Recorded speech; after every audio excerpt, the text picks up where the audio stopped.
नमस्कार। मैं डॉक्टर झरना पटेल प्राकृतिक चिकित्सक हूं और न्यू डाइट सिस्टम की मोटिवेशनल स्पीकर हूं। आप सभी हमारा परिवार हो, हमारी वीडियो देखते हो, लाइक करते हो, कमेंट करते हो, शेयर करते हो, सब्सक्राइब करते हो। आप सभी के चरणों में मेरा सत सत प्रणाम है। आजकल जो सीज़न चल रही है वो रेनी सीज़न है, बारिश की सीज़न है। और बारिश की सीज़न में गुजराती महीने में चतुर्मास आता है। चतुर्मास का मतलब ये होता है कि उपवास पे ज़्यादा ध्यान देना है। ये सिर्फ और सिर्फ हिंदू धर्म में ही नहीं, लेकिन सारे के सारे गुजराती धर्म हो या मुस्लिम धर्म हो या फिर ख्रिस्ती हो, ईसाई हो, बुद्ध हो, कोई भी धर्म में उपवास का ज़्यादा से ज़्यादा महत्व दिया जाता है। गुजराती मंथ के अनुसार आषाढ़, श्रावण, भादरवो, आसो, ये जो 4 मंथ है उसको चतुर्मास कहते हैं। तो गुजराती मंथ के अनुसार नहीं, हम देखेंगे इंग्लिश कैलेंडर के अनुसार, तो उसमें आएगा जुलाई, अगस्त, सितंबर, अक्टूबर। तो ये जो 4 महीने हैं उसमें बारिश की ऋतु में ज़्यादा से ज़्यादा अगर हम फास्टिंग करेंगे तो हम बीमार नहीं पड़ेंगे। इसलिए धर्म में ऐसा कहा गया है कि ये उपवास करो, ये व्रत करो, श्रावण महीना करो, वो व्रत करो, जया पार्वती के व्रत करो। ऐसे बहुत सारे प्रकार के व्रत आते हैं। 16 सोमवार का व्रत आता है। गुजराती हिंदू धर्म में बहुत सारे ऐसे रीति रिवाज आते हैं कि जिसमें फास्टिंग करने को कहा गया है। लेकिन आज की मेरी वीडियो का टॉपिक है अधिक मास, मतलब कि पुरुषोत्तम मास। इंग्लिश कैलेंडर के अनुसार अगर हम देखें तो जनवरी से दिसंबर के 12 महीने होते हैं, लेकिन गुजराती कैलेंडर में देखें तो 13 महीने होते हैं। वही मंथ है, वही साल है, लेकिन गुजराती में 13 महीने कहा जाता है। तो ये जो जुलाई महीने की 18 तारीख से पुरुषोत्तम मास चालू होने वाला है। ये 3 साल में एक ही बार आता है, हर साल नहीं आता है, क्योंकि 3 साल में जो एकम 2 होती है, कभी कभी पूनम 2 होती है, कभी कभी आधी पूनम होती है, कभी कभी एक ही दिन में 2 तिथि होती है। ऐसा गुजराती कैलेंडर में बताया जाता है। तो ये सारे के सारे आधे आधे दिन कट करके 3 साल में लगातार 30 दिन बचते हैं, 30 दिन। और वो 30 दिन का एक अलग से एक गुजराती मंथ में स्थान दिया गया है। तो उसको नाम दिया गया है अधिक महीना या तो फिर पुरुषोत्तम महीना। ये भी भगवान का नाम है, श्री पुरुषोत्तम भगवान। तो ये महीने का ज़्यादा से ज़्यादा महत्व दिया गया है कि अगर कोई हिंदू धर्म में कोई भी लेडीज़ या जेंट्स पूरे साल में उपवास, व्रत, धर्म कुछ नहीं करते हैं, तो ये ज़्यादा से ज़्यादा अधिक मास में उपवास करेंगे, दान करेंगे, पैसे का हो या कुछ चीज का हो या किसी की सेवा करने का हो, ये भी एक दान है। और पर्युषण जो जैन समाज में होते हैं वो पर्युषण। तो ऐसे हर एक समाज में कुछ न कुछ अलग नाम से हमें धर्म में सिखाया गया है कि उपवास करें। उपवास करने का मतलब ये है कि हमारी बारिश की सीज़न में डाइजेस्टिव सिस्टम बिल्कुल स्लो हो जाती है और हमें ये पता नहीं चलता है। और हम तो जो पूरे साल खाते हैं, सुबह में, दोपहर में, शाम को, रात को, वो ही खाना चालू रखते हैं। तो इसके ऊपर ब्रेक लगाने का काम करता है अधिक महीना। तो ये अधिक महीना 3 साल में एक बार आता है। वो 18 जुलाई से स्टार्ट होने वाला है। तो अगर आप गुजराती हो, सिंधी हो, मराठी हो, मारवाड़ी हो, कोई भी कास्ट के हो, कोई फर्क नहीं पड़ता है। लेकिन अगर आप अपने पेट का ख्याल रखोगे तो आप बीमार नहीं पड़ोगे। उसके लिए 18 जुलाई से 30 दिन तक, 1 महीने तक अधिक महीने का ट्राई कीजिए, पुरुषोत्तम महीने का ट्राई कीजिए। ज़्यादा से ज़्यादा भगवान से जुड़ने का ट्राई कीजिए। भगवान से जुड़ने का भी एक तरीका है। अगर हमारे भोजन में सही भोजन होगा तो हमें उच्च विचार आएंगे, सारे सच्चे विचार आएंगे, अच्छे विचार आएंगे, पॉजिटिव थॉट्स आएंगे, नेगेटिव थॉट्स चले जाएंगे, कम हो जाएंगे, नेगेटिविटी दूर हो जाएगी।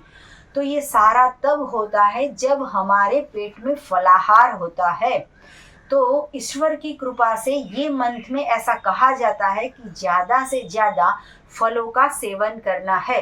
तो ये अधिक मास का उपवास कैसे करते हैं वो मैं आपको बताती हूँ। कई तरह से कर सकते हैं, आपको उसमें से जो भी करना है वो कर सकते हो। मैं खाली अलग अलग तरीके आपके बता रही हूँ। तो एक तो अधिक मास जो है वो एक टाइम कच्चा भोजन खाओ, एक टाइम पका भोजन खाओ। ऐसे करके आप पूरा 30 दिन का उपवास कर सकते हो। दूसरा तो ऐसा है कि आप सुबह में, दोपहर में, शाम को, रात को सिर्फ और सिर्फ फलाहार खा के भी ये उपवास कर सकते हो। लेकिन हाँ, एक चेतावनी की बात है, अगर आप उपवास में फलाहार की जगह पे फराड़ कर दिया, मतलब कि वो ही चीज को, जैसे साबूदाना है उसकी खिचड़ी बना के खा ली, केले हैं तो उसकी वेफर बना के खा ली, या तो फिर आलू है उसकी सब्जी बना के खा ली, या तो फिर सूरण मतलब कि एलिफेंट फूट है उसकी सब्जी बना के खा ली, मोरैया की खिचड़ी, या तो फिर राजगरा का सीरा, या फिर साबूदाना की खिचड़ी। ऐसी सब हम नाना प्रकार के वैरायटी बना के हम भोजन ले लेते हैं और हम ईश्वर से ऐसी बात करते हैं कि हमने अधिक महीना किया है। और अगर आपको पता नहीं होगा, मैं एक बात बताना चाहती हूँ कि अहमदाबाद में ऐसी कई सारे रेस्टोरेंट है कि जहाँ पे फुल डिश मतलब कि 10 प्रकार की वानगियाँ फराड़ में मिलती है। और ऐसी कई सारी दुकान ऐसी है कि फराली पात्रा मिलते हैं, फराली ढोकला मिलते हैं, फराली इडली मिलता है, फराली सैंडविच मिलती है, फराली केले मिलते हैं। कितने सारे प्रकार के आइटम ऐसे होते हैं, बफ वड़ा, मुंह में देख के पानी आ जाए और स्मेल करके हमारे मुंह में पानी आ जाए। ऐसे ऐसे तरह तरह बना के वैरायटीज बनाते हैं। लेकिन हमें वो वैरायटी खाने के लिए उपवास नहीं करना है। हमें खाना है तो दो ही चीज़ पे ध्यान रखना है, एक तो आप जूस पी लो या तो फिर आप फल खा लो। ऐसे करके आप अगर अधिक महीना करोगे तो इसमें क्या होगा, आपकी डाइजेस्टिव सिस्टम है वो बहुत ही मजबूत होगी। अगर उसमें कुछ बिगड़ा है तो वो रिपेयरिंग हो जाएगी। अगर आपका वेट ज़्यादा है तो वो कम हो जाएगा। अगर आप में बीमारी है तो वो ठीक हो जाएगी। और अगर किसी को मेडिसिन चल रही है, जैसे कि बीपी की मेडिसिन या फिर थायराइड की मेडिसिन या फिर डायबिटीज़ की मेडिसिन, तो अगर 1 महीने मेडिसिन भी नहीं खानी है तो भी मैं आपको इलाज बताती हूँ कि सुबह में, दोपहर में, शाम को और रात को सिर्फ और सिर्फ फलाहार कीजिए। पकाया हुआ एक भी चम्मच ना खाइए और आपको इसके साथ में दवाई लेने की भी ज़रूरत नहीं पड़ेगी। लेकिन इसके लिए आपको क्या करना पड़ेगा, एनीमा। तो एनीमा सबसे ज़्यादा ज़रूरी चीज़ है कि हमारे पेट में बहुत सारी गंदगी है, वो पूरे इंटेस्टाइन में भरी हुई है, क्योंकि हमने पूरी ज़िंदगी चाय पिया, दूध पिया, छाछ पिया, घी खाया, मक्खन खाया, लस्सी खाई। ये सारी चीज़ें हमारे पेट में चिपक जाती है। तो हमारी लाइफस्टाइल में से मिल्क और मिल्क की प्रोडक्ट को त्याग कर देना है। सिर्फ अधिक महीना नहीं, सिर्फ श्रावण महीना नहीं, सिर्फ चतुर्मास नहीं, पूरे जिंदगी में से मिल्क की प्रोडक्ट का त्याग कर देना है। चाय से छुटकारा ले लेना है, तभी हमारा इंटेस्टाइन शुद्ध हो जाएगा। और 1.5 लीटर पानी से एनीमा करना है। तो लेफ्ट साइड सोते सोते, राइट साइड सोते सोते, या तो फिर डॉगी पोजीशन में। अगर घुटने में प्रॉब्लम है तो बैठे बैठे एनीमा कर सकते हो। तो अगर आपने ये एनीमा किया है तो आपको कोई भी दवाई की ज़रूरत नहीं पड़ेगी। एनीमा सुबह 3 बार और रात को भी 3 बार कर सकते हो। इसके लिए आपको और कुछ भी करने की ज़रूरत नहीं है। सिर्फ इसमें सिंपल टैप वाटर भरना है, नॉर्मल वाटर। ये कैथेटर जो है वो बहुत ही हाइजेनिक क्वालिटी की आती है और हमारे मल द्वार में जो डालते हैं वो सॉफ्ट कैथेटर आती है, ताकि आपको कोई नुकसान ना हो और कोई भी बीमारी ना हो। अगर आप बहुत अपने आप एनीमा नहीं कर सकते तो आप ऐसी रेड रबर कैथेटर से दूसरे की हेल्प लेके भी एनीमा करवा सकते हो। अगर आप बहुत ही मोटे हो तो भी आपको ये कैथेटर से बहुत ही फ़ायदा होगा। ये कैथेटर बहुत ही सॉफ्ट आती है और हाइजेनिक मटेरियल वाली आती है।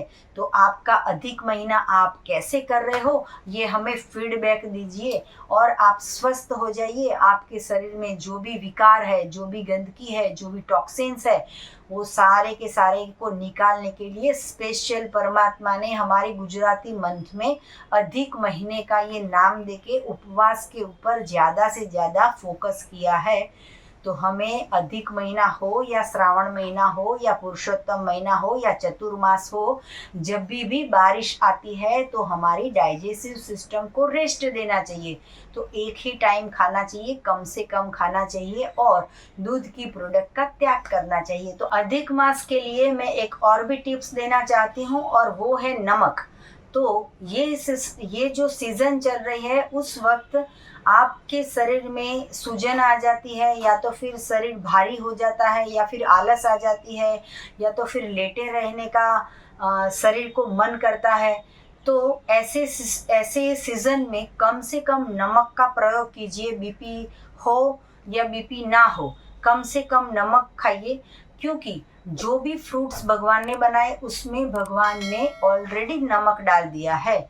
भगवान ने जो भी वेजिटेबल्स बनाए उसमें भी भगवान ने ऑलरेडी नमक डाल दिया है। तो हमें ऊपर से स्वादिष्ट करके ऊपर से जो नमक डालते हैं उसकी वजह से बीपी और सूजन जैसी भारी खराब बीमारियां आती है। तो ऐसी बीमारियां हो, किसी की किडनी फेल हो गई हो, किसी को डायलिसिस चल रहा हो, किसी की किडनी खराब हो गई हो, ऐसे रोग में कम से कम नमक का उपयोग कीजिए। और अगर ये अधिक महीने में आप अगर चाहते हो तो कम से कम नमक खाइए, क्योंकि अगर आप पूरे दिन फलाहार करोगे तो नमक की ज़रूरत भी नहीं पड़ेगी और आपको पता भी नहीं चलेगा कि पूरा एक महीना आपने नमक के बिना आपने खाया। लेकिन लेडीज़ को या जेंट्स को ऐसी आदत होती है कि एप्पल के ऊपर भी नमक डालते हैं, जूस के ऊपर भी नमक डालते हैं, सलाद के ऊपर भी नमक डालते हैं। तो वैसे पूरे साल हम चटाकेदार खाते हैं, लेकिन ये अधिक महीना या फिर ये पुरुषोत्तम महीना, इसमें आप नमक कम खाइए और आप देखिए कि आपका कम से कम एक महीने में 10 kg वज़न कम होगा या फिर 5 kg भी वज़न कम हो सकता है। तो ऐसे करके अगर आप नमक का इस्तेमाल कम करोगे तो आपको खुद ब खुद पता चलेगा कि बॉडी में कितना हल्कापन आ गया है। जिसको इंसोमेनिया का प्रॉब्लम है, रात को नींद नहीं आती है, पूरी देर रात तक मोबाइल करते रहते हैं या बैठे रखते हैं या फिर जागते रहते हैं, उन लोग भी ये अधिक महीना करेंगे, नमक का इस्तेमाल बंद कर देंगे या फिर कम कर देंगे तो फिर ज़्यादा से ज़्यादा फ़ायदा होगा। और उपवास के बदले में हम ये इतनी सारी तली हुई चीज़ खाते हैं, वेफर है, चिवड़ा है, ये सब इतनी तली हुई चीज़ खाते हैं। और मिठाई की बात करें, लोग उपवास करते हैं तो 4-4 पेंडे खा जाते हैं, 250-250 ग्राम मावा खा जाते हैं, गुलाब जामुन खा जाते हैं। इतना सारा मावा खाने के बाद वो लोग कहते हैं कि हमने तो अधिक महीना किया है। और मैंने ऐसा भी देखा है कि अधिक महीना करने के बाद जब मिलते हैं तो 10 kg या 5 kg वज़न बढ़ा के मिलते हैं। तो ऐसा कैसा उपवास की वज़न कम करना था या बढ़ाना था? तो इतने पेंडे और मिठाई मावा खा खा के ज़्यादा से ज़्यादा दूध पीते हैं, ज़्यादा से ज़्यादा लस्सी खाते हैं, ज़्यादा से ज़्यादा छाछ पीते हैं, और फिर वज़न बढ़ जाता है और फिर बीमारियां आ जाती है और फिर बदनाम हो जाता है सीज़न। तो सीज़न की वजह से हम बीमार नहीं पड़ते हैं, लेकिन हम गलत आहार विहार खाने की, हमारी रहन सहन से हम बीमार हो जाते हैं। तो अधिक महीना आपका बहुत ही अच्छा जाए, ऐसी आपको दिल से हमारी शुभकामनाएं। आपने कैसे ये मंथ आपने किया वो हमें फीडबैक दीजिए, और आप करने वाले हो नहीं करने वाले हो वो भी हमें फीडबैक दीजिए, तो हमें बहुत ही अच्छा लगेगा। और भी कुछ ज़्यादा जानकारी चाहिए तो आप हमारा संपर्क कर सकते हो।